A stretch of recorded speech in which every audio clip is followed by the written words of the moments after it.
The discovery in dementia care is that approaches that manage a condition, that focus misguidedly on behaviours, that dehumanise people with physical, chemical or emotional restraint is a service that's lost its way. Waiting for the Bus is a groundbreaking book on dementia care. Written by Sam Dondi-Smith along with Professor David Sheard, it aims to put emotion and feeling, rather than medication, at the heart of the matter. Dementia care training is too often about dementia and not about dementia care. I always say it, dementia's in the brain, dementia care's in the heart, and this is an attempt at trying to rediscover that heart. This is important because this is about the core of what makes quality dementia care, that people living with dementia are more feeling beings than thinking beings, and that requires us to shift to a more emotional model of care where we understand that the language of dementia isn't just literal but is actually about feelings, and we need to therefore learn the skills, as the book demonstrates, in how to interpret the feelings behind people living with dementia's words and actions. Waiting for the Bus features AI-generated images of the kind of scenarios that teams in dementia care will be all too familiar with. People who are confused, upset or distressed, searching for something, family, friends, freedom. And subtle changes in response to that can have a remarkable impact on their well-being.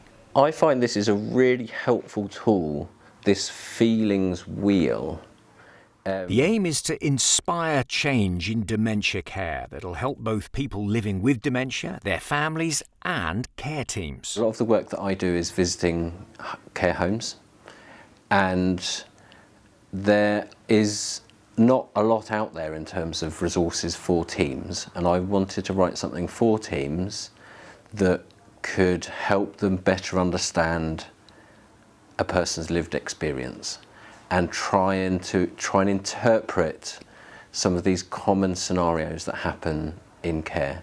And I always ask that question, why do you work in care? Why have you chosen this career path? You tell me. The book launch was held at Chartwell House Care Home in Kent, where its message was welcomed by both professionals and, crucially, people like Ray Holland, recently himself diagnosed with dementia. It's not only fascinating for me because of my dementia, but because my father and my mother both had dementia, and they had different types.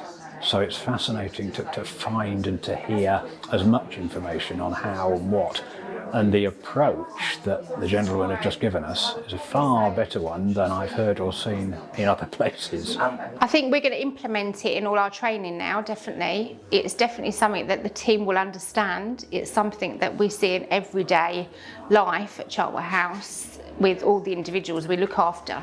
So it's a positive impact, I think, for training. This is very, very useful. I said earlier, I feel like I missed the bus. I wish I'd known this much earlier in my career. But the ability to apply this with some of my stroke survivors is, I can't quite describe how useful it would be.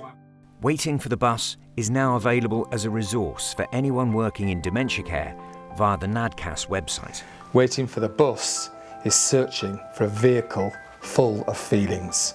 You are the bus.